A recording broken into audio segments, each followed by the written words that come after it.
Добар ден, ви благодарам што прифативте да говорите за 4ТВ. За почеток ве молам, кажете ни колкав е бројот на пациенти кои што ги примивте во вашата болница по трагедијата во Кочани.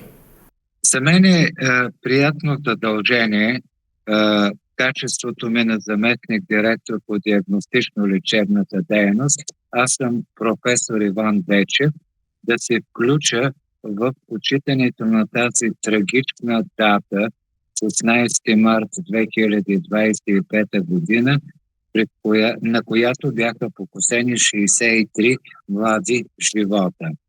Преди всичко бих искал да изразя нашата причастност към близките на всички пострадали и към хората в Кочани. Подобни трагедии остават дълбока следа не само в обществото, но и в нас като лекари.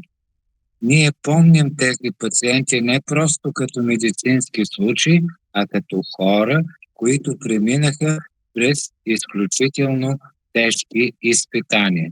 В нашето лечебно заведение УМБАЛ Свети Георги, Университетска болница за активно лечение Свети Георги, като най-голяма болница в страната и най-голямата болница на Балканите, постъпиха 3 пострадали по време на пожара в Кочани от Република Северна Македония. Драган на 19 години, Йован на 21 години и Александър на 49 години. Каква беше нивната состојба во првите часови по инцидентот? И 3 пациенти постъпиха в изключително тежко състояние. При тях имаше комбинация от редица неблагоприятни фактори. Дълбочина на изгарянето, 2-3 степен и площ на изгарянето, съответно 11, 17 и 21%. Обикновено комбинацията от тези два фактора, дълбоки изгаряния и голяма площ, те означават като обширни изгаряния. При тези обширни изгаряния има висок риск от термичен шок и сериозни усложнения. Веднага искам да отбележа, че опасността от живото застрашаващи усложнения при пожари в затворени помещения е много голяма. При такъв вид пожари основно от токсичните газове е въглеродният диоксид. Молекулата на въглеродния диоксид е много близка до молекулата на кислорода и той жадно се свързва с хемоглобина, така че вместо хемоглобин се образува карбохемоглобин, при което ако над 90% има такива патологични форми на хемоглобин, настъпва кома, а също така и смърт от задушаване. Така че тази токсична инхалация на газови води до сериозни усложнения. На първо място на белия дроб с развитието на белодробеното, което е живото застрашаващо състояние, също така и на мозъка с мозъчен оток, също живото застрашаващо състояние, а също така създава условия и за прибавяне на инфекциозни усложнения, например токсична пневмония.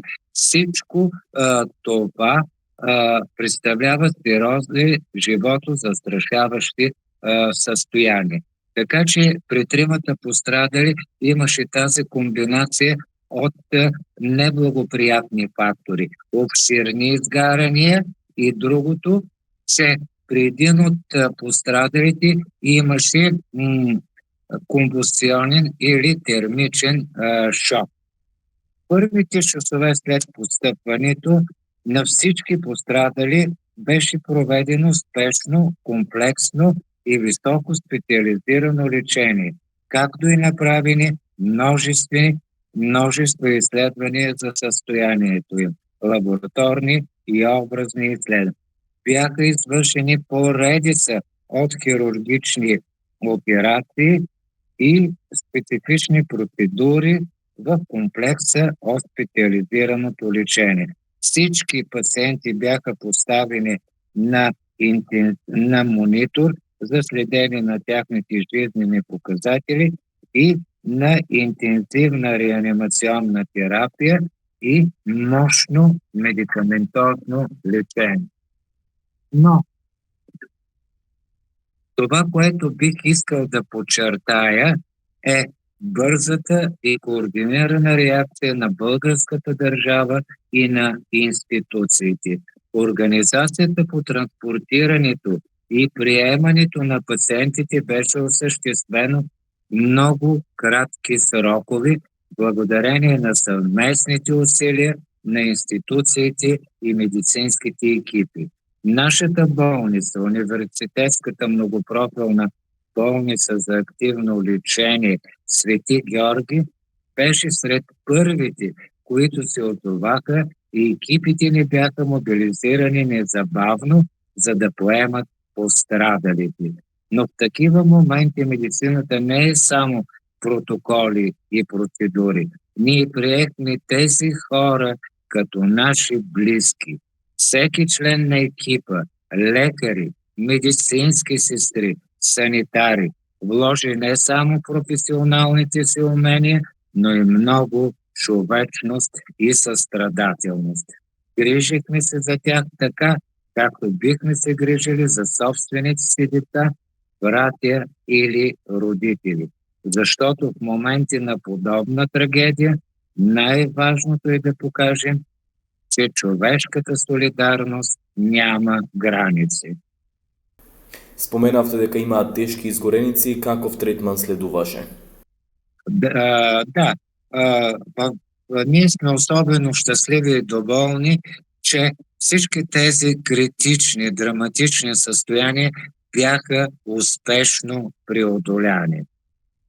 Така че и тримата пациенти в нашата болница бяха изписани от нашата болница в състояние, при което има нулев риск за тяхния живот, като бяха дадени подробни указания за хигиенно-диетичен режим и за избягване на дългосрочните усложнения от прикараните изгаряния. Например, конкретни указания за рехабилитация, грижа за кожата, контрол на белезите и периодични медицински прегледи. Веднага искам да подчертая, че връзката ни с тези пациенти не приключи с изписването им. Те периодично идват в Пловдив за контролни прегледи и проследяване на състоянието им, а освен това поддържаме връзка и чрез социалните мрежи. Ако имат въпроси или нужда от съвет, винаги могат да се обърнат към нас. Како тече организацијата и мобилизацијата во вашата болница при едни вакви итни случаи? Нашата университетска многопрофилна болница за активно лечение осигурява медицинска помощ в планов и спешен порядък 24 часа в денонощието, 365 дни в годината. Това означава, че нашите екипи са обучени и подготвени да реагират при масови инциденти и тежки травми с постоянен достъп до медицински услуги. При подобни ситуации се задейства ясна организация от страна на ръководството на болницата между всички звена и клиники, за да може пациентите да получат бърза и комплексна медицинска помощ. Трагедията в Кочене беше тежък момент за всички нас, но тя показа и силата на медицинското сътрудничество и човешката солидарност. За нас, като лекари, най-важното е, че успяхме да помогнем на тези хора в един от най-трудните моменти в техния живот. Ви благодарам многу за овој разговор. Благодаря и аз.